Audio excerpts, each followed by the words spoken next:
Once upon a time, in a small, dusty village nestled between rolling green hills and a dark, whispering forest, lived a tailor. He was a man of nimble fingers but a short temper, and he had 3 sons. They shared their home with a goat who was, quite frankly, a liar. It was because of this deceitful goat, who complained of hunger even after eating the finest herbs, that the tailor flew into a rage and drove his 3 sons out of the house, one by one.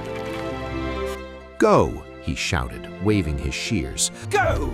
Get out! I disown you! You are no longer my son! Leave now and never return! Saddened but determined, the 3 brothers set off in different directions, promising to return only when they had made something of themselves.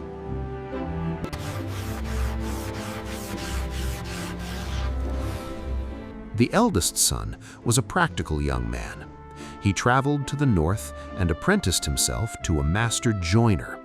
He worked hard for 3 years, learning to smooth oak until it felt like silk and to fit joints so tight that not even a whisper could pass through them.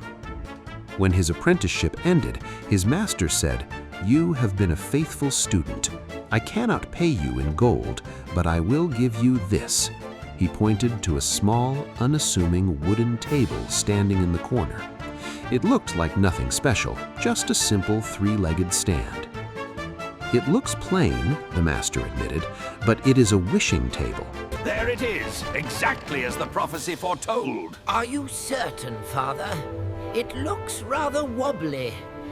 Every time you are hungry, you have only to set it down and say, "Little table, cover thyself," and it will be spread with a clean cloth, silver cutlery, and the finest roast meats and wine.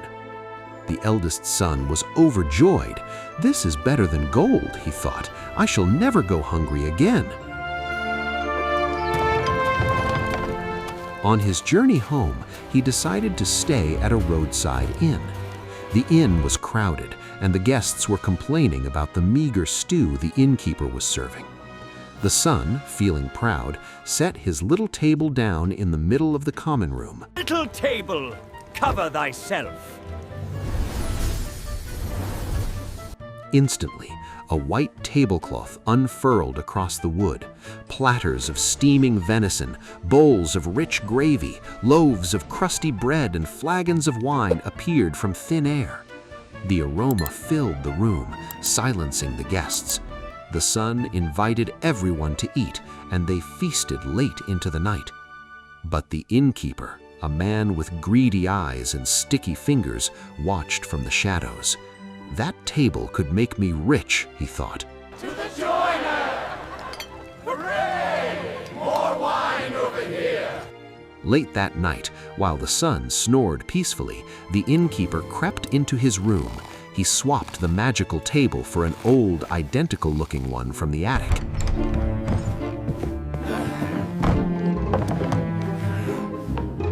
The next morning, the son unknowingly strapped the ordinary table to his back and marched home. "Father," he cried upon arriving, "I have returned a master joiner, and I have brought a treasure."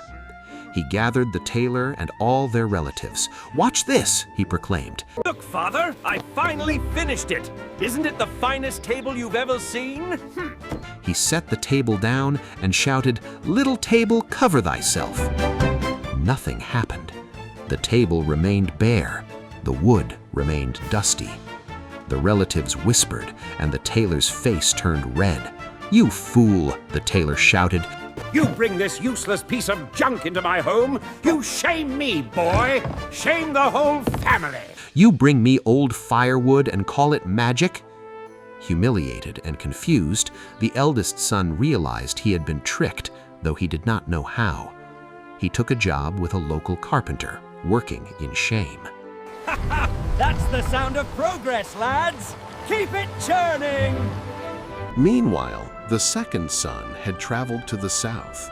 He apprenticed himself to a miller. He learned to grind grain into flour as soft as clouds. He worked tirelessly, sweeping the chaff and hauling heavy sacks. When his time was up, the miller said, "You have been a strong worker. I will give you this donkey." The son looked at the animal. It was a scruffy beast with long ears. "Does it pull a cart well?" the son asked. "No," said the miller. "It is not a beast of burden. It is a gold ass. If you place it on a cloth and say the magic word bricklebrit, it will spew gold pieces from behind and front." Shine on, gold ass! Fill the cloth with treasure! The second son's eyes widened.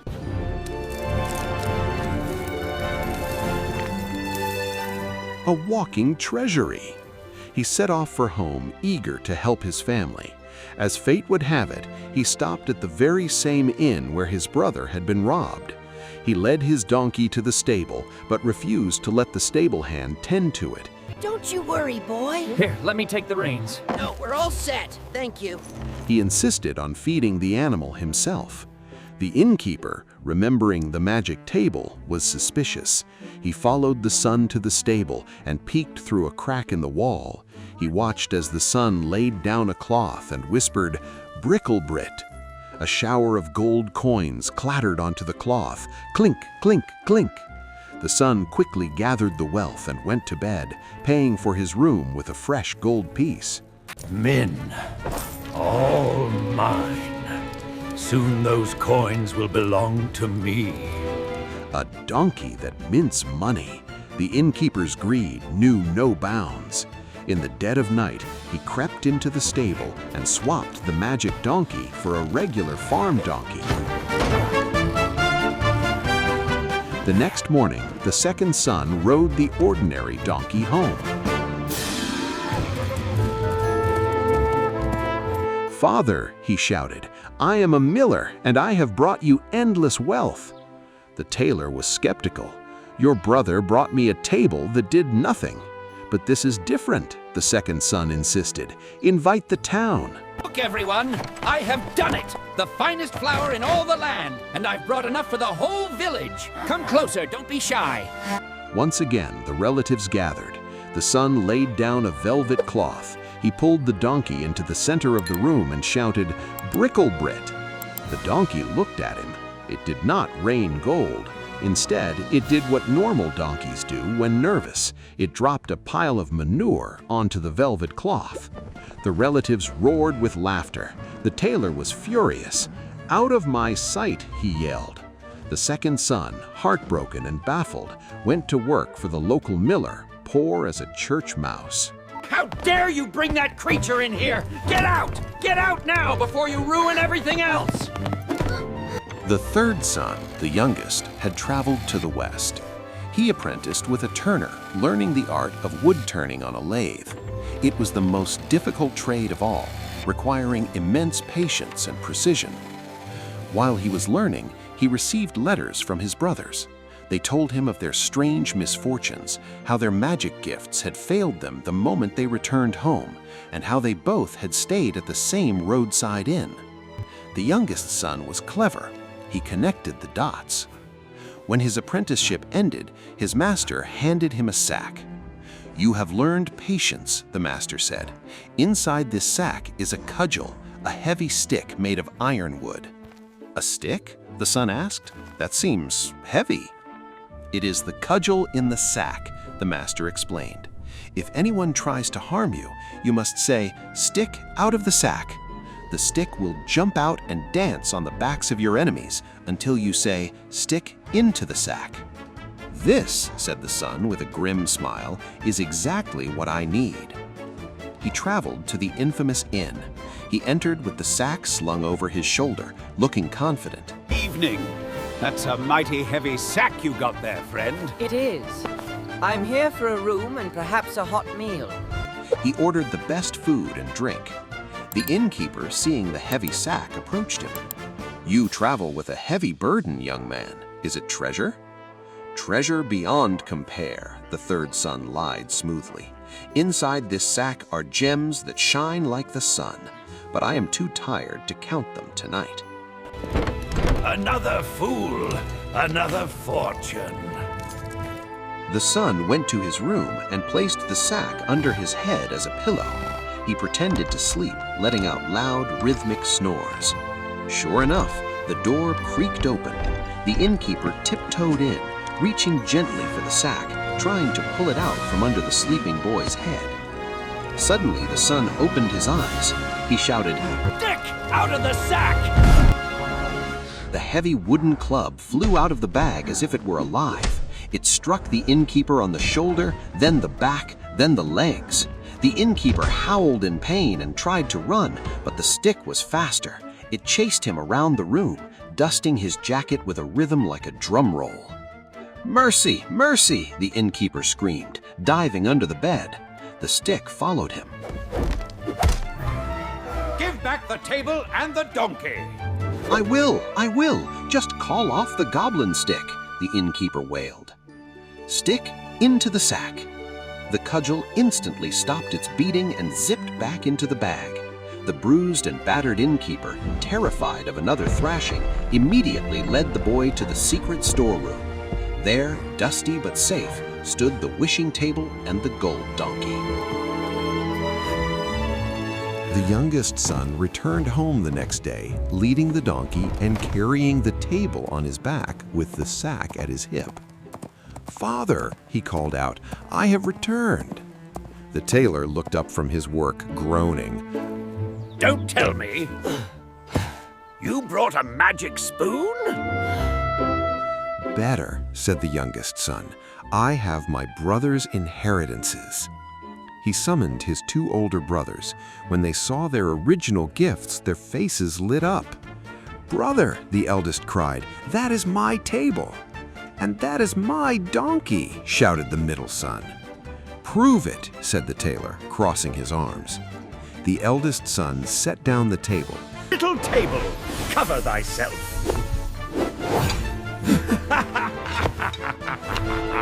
In a blink, the room was filled with the smell of roast goose, dumplings, and fine wine.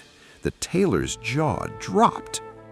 The middle son led the donkey onto the cloth. Bricklebreet!